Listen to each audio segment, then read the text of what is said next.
긍정 회로를 돌려보자면 이런 케이스도 있고, 그러면 또 시원시원한 상승이 나올 수 있기 때문에 충분히 기대해볼 만하다.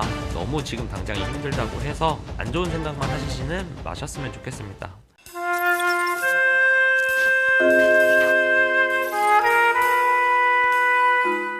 안녕하세요, 여기입니다. 자, 오늘 2025년 11월 21일 비트코인 시황에 대해서 말씀드려 보도록 하겠습니다. 자, 현재 상태에서 장이 계속 빠지고 있어가지고 조금 시간이 지난 다음에 차트를 보고 말씀드리는 게 좋을 것 같아서 오늘은 영상을 조금 늦게 찍는 점 이해 부탁드립니다. 자, 그럼 시황 한번 체크해 보도록 하겠습니다.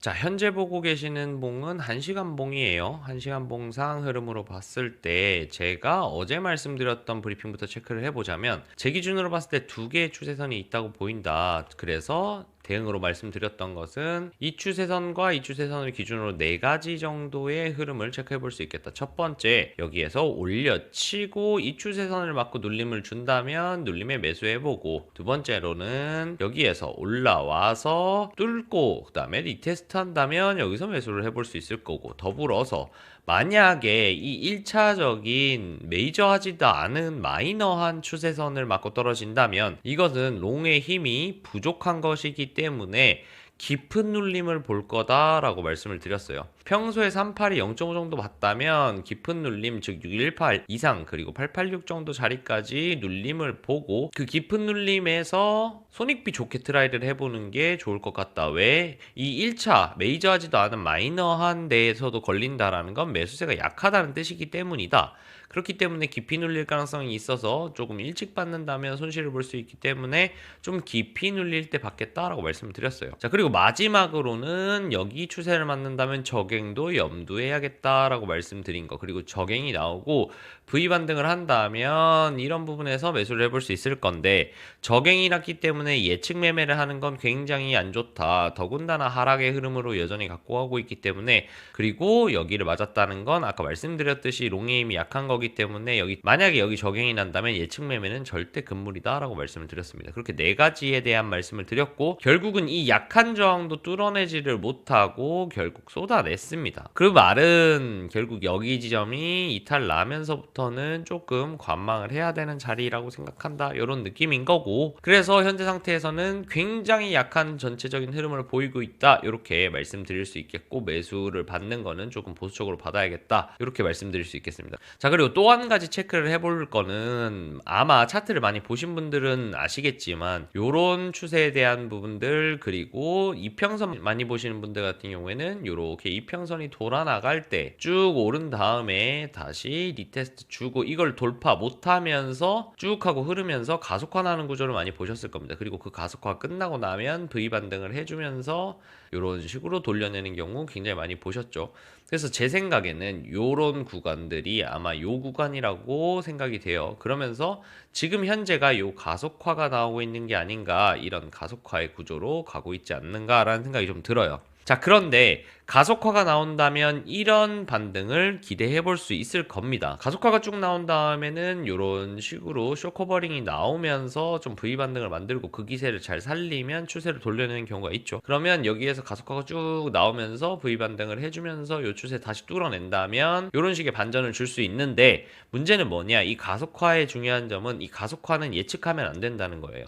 얼마나 빠르고 깊게 가속화가 날지를 예측하기는 거는 굉장히 어렵기 때문에, 가속화가 진행 중에 매매를 하는 게 아니라 반등 주고 바닥 다져주거나 혹은 아주 큰 거래량을 동반하면서 V 반등을 해줄 때, 요럴 때 매수를 하는 겁니다. 이럴 때 매수를 하고 나면 지난 영상에서도 말씀드렸다시피 어차피 이만큼의 큰 하락에 대한 되돌림이 나올 거기 때문에 먹을 건 많이 있어요. 그래서 너무 급하게 매매하시지 않았으면 좋겠다라는 거. 그래서 오늘 말씀드린 이 가속화 구조가 어떻게 어디에서 멈추는지를 조금 보는 게 좋겠다, 이렇게 정리드릴 수 있겠습니다.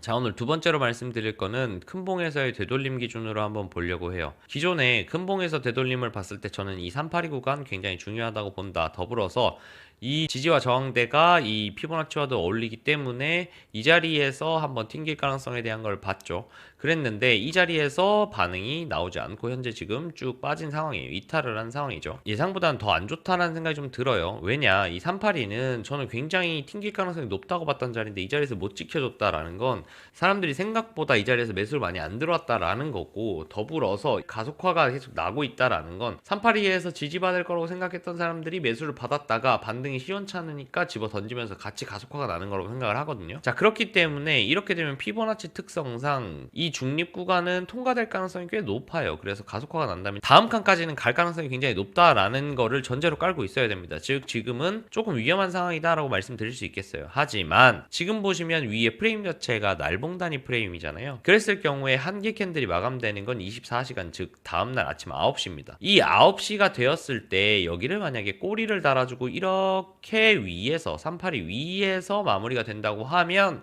일봉상으로는 지지받았다고 볼 수는 있습니다. 그런데 현재 상태에서는 이 복마감을 보려면 20시간 가까이 남은 걸로 생각됩니다. 그렇기 때문에 이 20시간 동안 어떻게 움직일지 모르기 때문에 현재 상태에서 이걸 지지받을 걸 예측하고 받으면 큰일 난다는 거예요. 잘못해서 여기에서 지지받을 줄 알았는데 일봉 마감이 여전히 이 아래에서 진행되면서 쭉 또 한 번의 가속화 난다고 하면 78K까지니까 이 자리에서 롱매수를 받았더라도 약 10% 정도의 손실이 나게 됩니다. 그렇기 때문에 이런 자리에서는 예측하지 마시라고 누차 말씀드리는 거예요. 그래서 만약에 이 상태에서 일봉상 382 부근은 지지를 받았어요. V 반등을 하면서 지금은 지지부진했지만 아래꼬리 달아주면서 이런 식으로 올라타준다면 여기 언저리에서 확인 매매를 해도 최소 반등 구간까지 봤을 때 99K 정도로 보이더라고요. 이 정도만 봐도 13%입니다. 여기서부터 여기까지 한 파동이 어느 정도 마무리 되었을 테니까 그때가 되면, 그랬을 경우 382까지만 봐도 99K 정도, 그리고 뭐 한 0.5K 좀 많이 올라가면 618까지도 올라가겠죠. 그랬을 경우에 최소 10%에서 많이 올라가면 거의 뭐 20, 30%까지도 볼 수 있는 자리이기 때문에 너무 조급하게 하시지 마셔라. 잘못했다가 요거 먹으려고 하다가 10% 물리면 안 되고,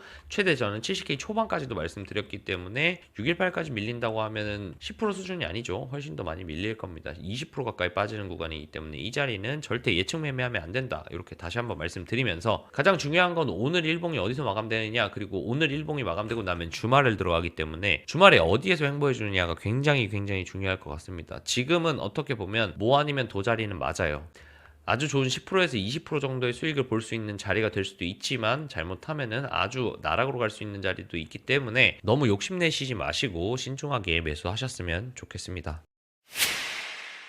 오늘은 조금 마지막 이야기 한 가지를 추가해 보려고 합니다. 어떤 이야기를 해보려고 하냐라고 하면, 현재 나스닥 같은 경우에도 굉장히 가파른 상승을 만들다가 일봉상 약간의 조정이 나오고 있습니다. 더불어서 코스피 같은 경우에도 3,800대까지 떨어진 상황이에요. 이 그림이 뭐냐면, 예전에 제가 조정이 올 수도 있을 것 같아요 라고 말씀드렸던 이후에 뭐라고 붙여서 말씀드렸냐면, 나스닥과 뭐 국장이 됐든 이런 돈들이 어찌되었건 익절 물량이 나오면서 수익을 본 사람들은 이 돈을 그리고 굳히지 않을 겁니다. 어딘가로 뿌릴 거예요. 채권으로 뿌리든 부동산으로 뿌리든 예금으로 뿌리든 혹은 다른 여타 투자처로 뿌릴 겁니다. 이렇게 뿌려질 때 이런 메인에 미장 같은 게 빠질 때는 당연히 비트도 같이 흐름을 타고 빠질 테지만, 대신 아직 못 간 것들로 쭉 몰아줄 가능성이 저는 충분히 있다고 생각을 해요. 그렇기 때문에 지금은 단기적으로 초반에 이 나스닥이 조정을 받으면서 혹은 이 미장이 조정을 받으면서